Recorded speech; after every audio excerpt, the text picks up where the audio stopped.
Joining us now in Studio B is a man who just recently won the West Coast Conference, or at least a share of the regular season title last year. Mike Littlewood of BYU Baseball. What's up, Mike? Coach, what's up, guys? What's the secret? How do you win the West Coast Conference? Man, I have no idea in basketball.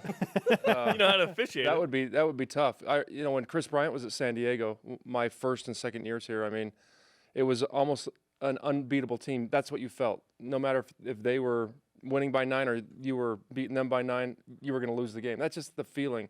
Finally, we're to a point where we feel like we can beat anybody right now. It's a great feeling to know that you're not just going to go in and get spanked three games in a row. But that's what's going on at Gonzaga right now in basketball. They're just, you said it. They're deep, they're big, they're physical, they're athletic, and then they have guys waiting to take those roles on. I mean, it's amazing. But baseball, it's more just about going out every single day, being consistent, playing catch, putting quality at-bats together and throwing the ball over the plate. If you do that, you can be successful. Over the weekend, I saw Oregon State in Corvallis play Utah. Oregon State's #1. They have an all-turf field. I know you've talked about what you guys are going to do with the outfield. I was like, oh, my goodness, an all-turf field's so weird because they didn't have dirt in the infield. Yeah. Which is weird. That's not what you're doing here. Can you explain what the plan is a little bit for BYU? There's not going to be one piece of dirt on our baseball field. It's all turf. Are you serious? Mound, plate, infield, outfield. That's kind of what that's Even the trend. mound? Wow. We played at Kansas last year, Portland last year. That's kind of, if you're going to do turf because really you do turf to get on the field more often.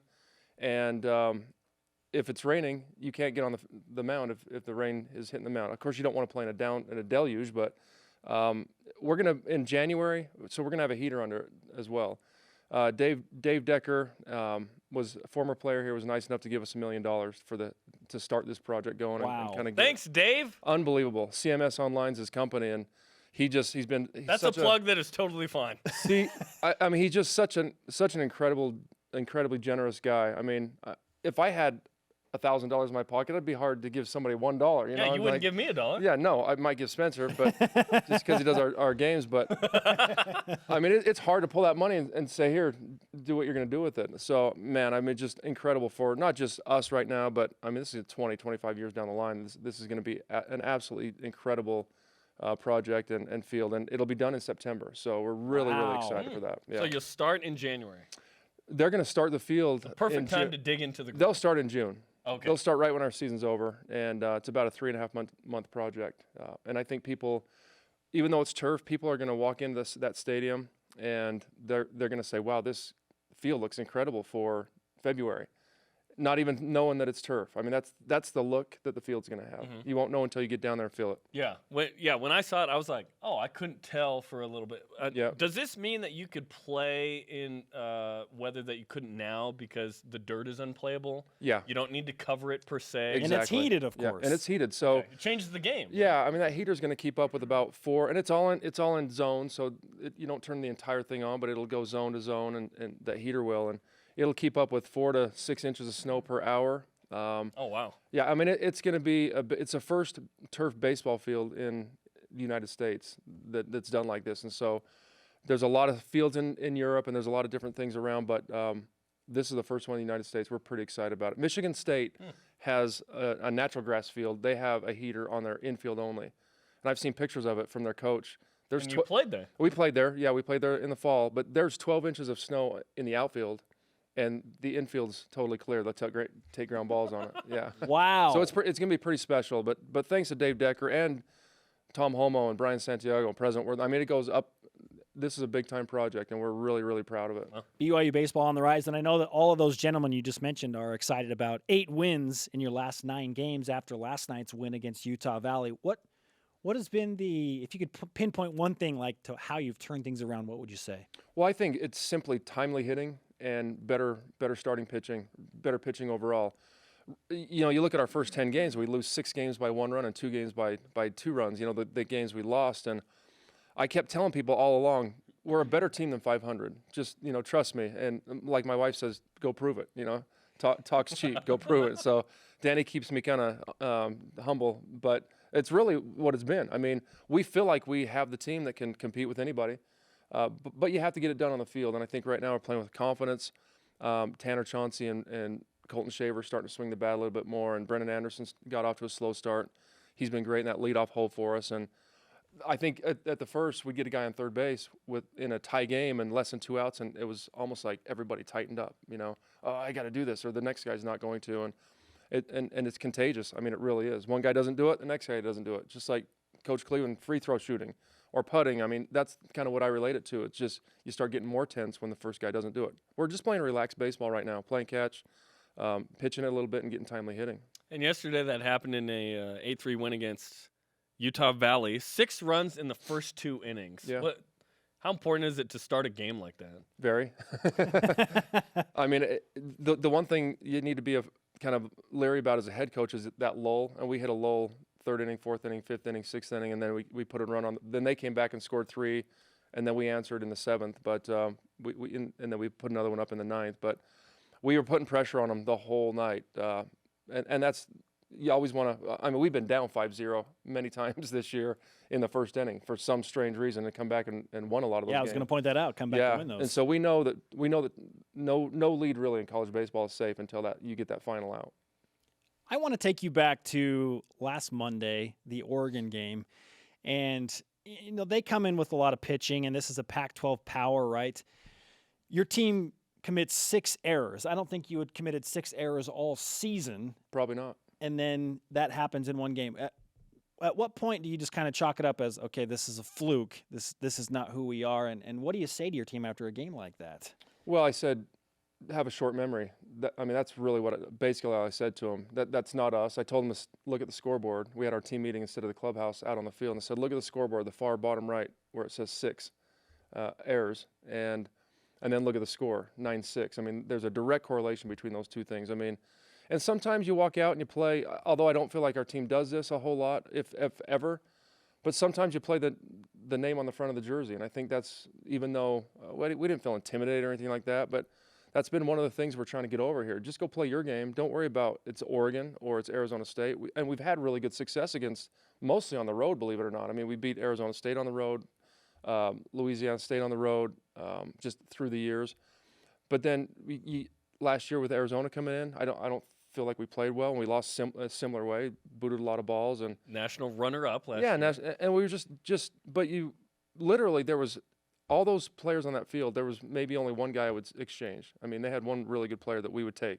Everybody else, I liked our guys better. And so it's just a matter of getting it done and playing your game. And I think that's what happened that day. And I don't know if we've committed maybe 1 error since. Yes, it's crazy. Crazy.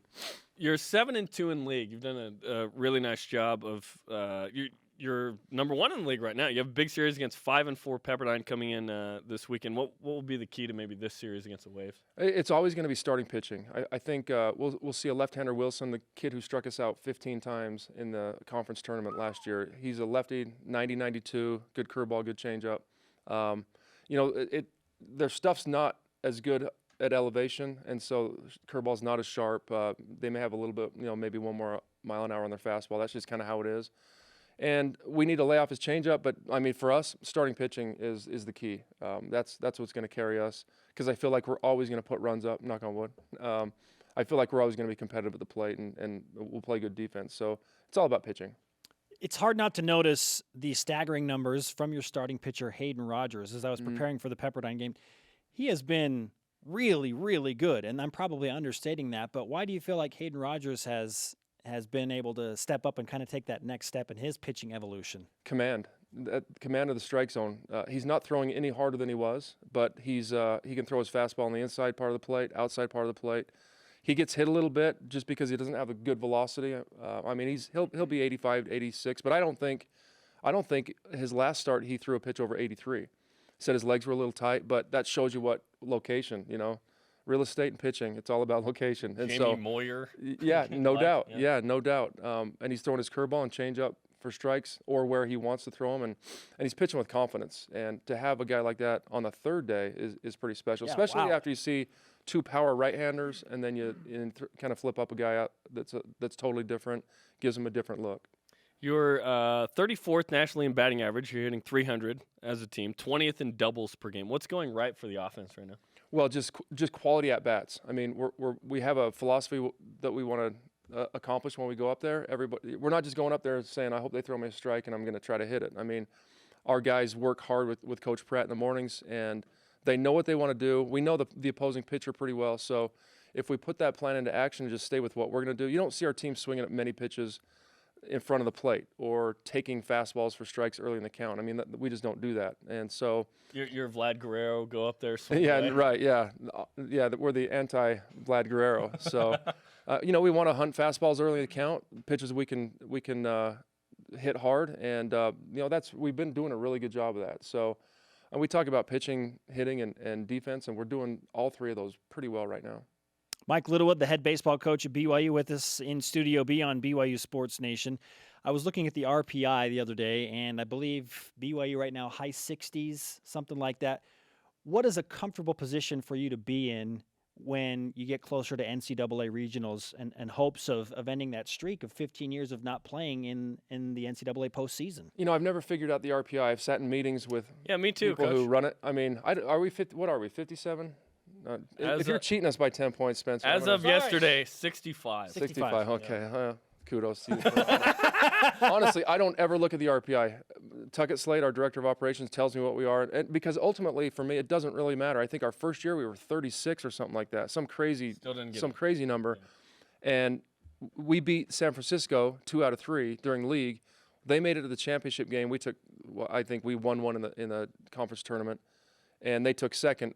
Their RPI was a lot lower than ours, and they get in.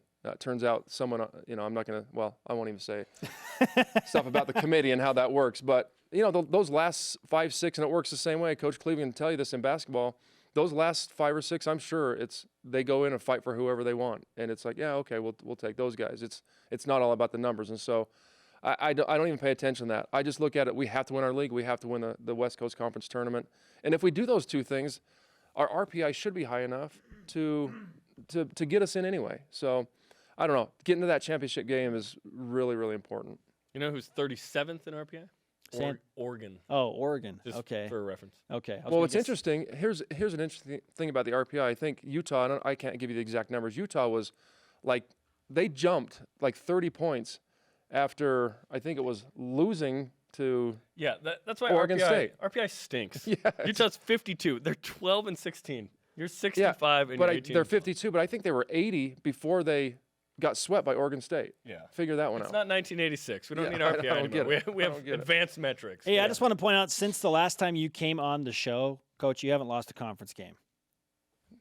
6-0. Knock on wood. That's either good Don't jinx coaching us. or the karma or both. Yeah. We're going to say it's the karma. Okay, well, we're going to give you another dose of the karma right now take it. for the Pepperdine series this weekend. BYU and Pepperdine Thursday night at 8 Eastern, 6 Mountain Time on BYUtv to open things up and keep that conference win streak alive. That's what BYU is hoping for. Coach, great to talk to you as always. Yeah, hey, appreciate all you guys do for us too. From the heart, you guys are great ambassadors for BYU athletics, and we appreciate it. All of us. So thanks. Appreciate it, Mike. Hey, you got it. Thank you.